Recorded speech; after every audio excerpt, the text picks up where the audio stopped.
الله تبارك الله يحدث الآن رجال المع برد اليوم الأحد 26/12/46 ما شاء الله يا كريم سهلت برد اللهم لك الحمد. السلام عليكم ورحمة الله وبركاته. مرحبا بكم مشاهدينا الكرام وإلى جولة سريعة في قلب الحدث حيث الجمال والبهجة والأمل. في مشهد يأسر القلوب قبل الأبصار عانقت الغيوم الكثيفة الجبال رجال المع، تلك المحافظة التي تنبض بالحياة والجمال. في قلب منطقة عسير في يوم لا ينسى تلبدت السماء بالسحب الرمادية معلنة قدوم الخير، فهطلت أمطار غزيرة متواصلة مصحوبة بزخات كثيفة من البرد لتتحول الأرض إلى بساط من الفرح والخضرة، وتبعث الحياة من جديد في كل شبر من تراب الوطن. منذ ساعات الصباح الأولى بدأت علامات التغير تلوح في الأفق، الرياح هدأت قليلا ثم دب نشاط خفيف في الأجواء وكأن الطبيعة تستعد لعرضها الكبير.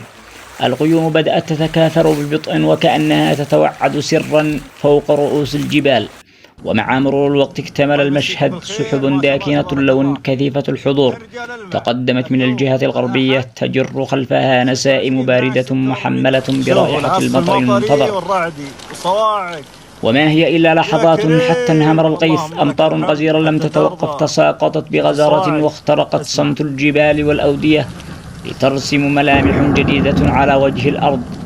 زخات البرد تساقطت بشكل كثيف، حبات بيضاء صغيرة ارتطمت بالأرض محدثة صوتا موسيقيا فريدا وكأنها نغمة فرح تعزفها السماء لكل من صبر وانتظر الخير. في رجال المع لم يكن الأمر مجرد هطول مطر، بل كان مهرجان من البهجة. خرج الأهالي إلى الشرفات، وقف الأطفال تحت المطر، ضحكاتهم تملأ الأجواء، أعينهم تنظر إلى السماء بشوق وكأنهم يعانقون الغيم بنظراتهم. الكبار أيضا جلسوا بجوار النوافذ يحتسون القهوة على أنغام المطر مستذكرين أيام الزمن الجميل عندما كانت مثل هذه اللحظات تعد عيدا في القلوب. ولأن رجال المع تجمع بين الجبل والوادي وبين التاريخ والطبيعة، فقد اكتسى المشهد بجمال استثنائي. الضباب بدأ ينسدل من أعالي الجبال تدريجيا ليلف المكان بستار من الغموض والسكينة. بدت المنازل المعلقة على التلال وكأنها تبحر وسط سحاب أبيض، وصارت الأشجار تهتز برقة من قطرات الماء التي تتساقط من أوراقها في لوحة فنية لم يرسمها إلا الخالق. ومن أجمل ما لوحظ خلال هذه الحدث الجوي الفريد هو تأثير المطر على الزرع والنبات والأرض الزراعية التي تحيط بالمحافظة. بدأت تتنفس من جديد، التراب تشبع بالماء والنباتات رفعت رؤوسها نحو السماء وكأنها تصلي شكرا. الأوراق ازدادت اخضرارا والزهور البرية بدأت تتفتح من جديد، وأصبح الهواء مشبعا برائحة الأرض التي طالما عشقتها النفوس. مشاهد المياه المتدفقة من أعالي الجبال كانت حديث السكان والزائرين على حد سواء. الشلالات الطبيعية عادت إلى الحياة تتساقط بقوة وعنفوان، تسطر هديرا يملأ الأودية وتعيد تشكيل الجداول الصغيرة التي تخترق القرى. الأودية امتلأت بالمياه وجرت السيول بهدوء في بعض الأماكن وبقوة في أخرى، في مشهد يعيد الذاكرة إلى فصول الشتاء في الزمن القديم. ولأن هذه الأمطار كانت مصحوبة بزخات من البرد، فقد غطت بعض المزارع بطبقة خفيفة من اللون الأبيض وكأنها تلقت قبلة ثلجية من السماء. المشهد كان نادرا وجميلا، أسر أنظار المصورين وعشاق الطبيعة الذين خرجوا ليوثقوا هذه اللحظات بكل ما أوتوا من حب وعشق لهذا المكان الفريد.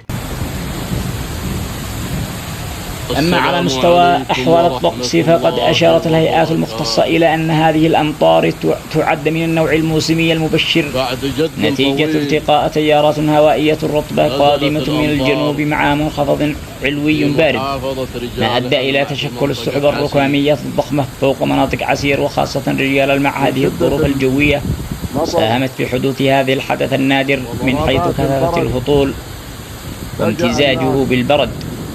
إلى الاحتماء تحت هذا الخبراء أيضا أكدوا أن هذه الأمطار ستنعكس إيجابيا على الغطاء النباتي ومستوى المياه الجوفية، بل وحتى على الإنتاج الزراعي خلال الفترة المقبلة. وهذا ما دفع الكثير من المزارعين إلى التعبير عن فرحتهم بهذا الغيث المبارك، معتبرين أن الموسم المقبل سيكون بإذن الله موسما وفيرا يحمل الخير والبركة. وقد تعاملت الجهات الرسمية مع الحدث بكفاءة، حيث لم تسجل أضرارا تذكر. وقد تم التنبيه على السكان بتجنب الاقتراب من مجاري السيول في حين وزعت الفرق الميدانية في المناطق التي شهدت غزارة شديدة تحسبا لأي طارئ. أما من الناحية الروحية فقد اعتبر كثير من سكان المنطقة هذا الحدث رسالة من السماء، تذكير بقدرة الله وعطاؤه ورحمته التي لا تنقطع.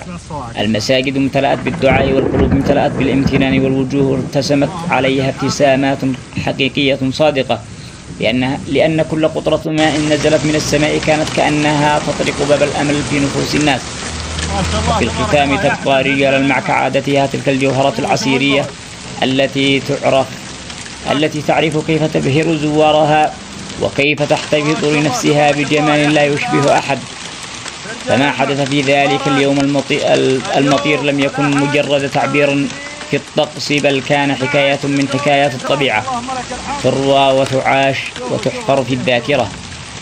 إنه الغيث عندما يهدي الأرض قبلته الأولى بعد طول انتظار، وإنها رجال الماء عندما تلبس المطر وشاحها وتغني للغيم والسحاب أجمل الألحان.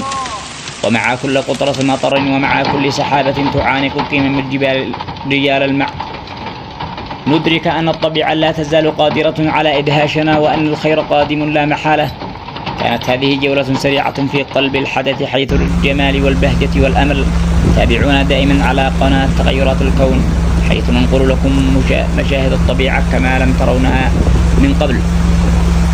من السماء إلى الأرض ومن الغيم إلى الغيث نوثق كل تغير لحظة بلحظة. إذا أعجبكم المحتوى لا تنسوا الاشتراك وتفعيل الجرس، في القادم أجمل بإذن الله. والسلام عليكم ورحمة الله وبركاته.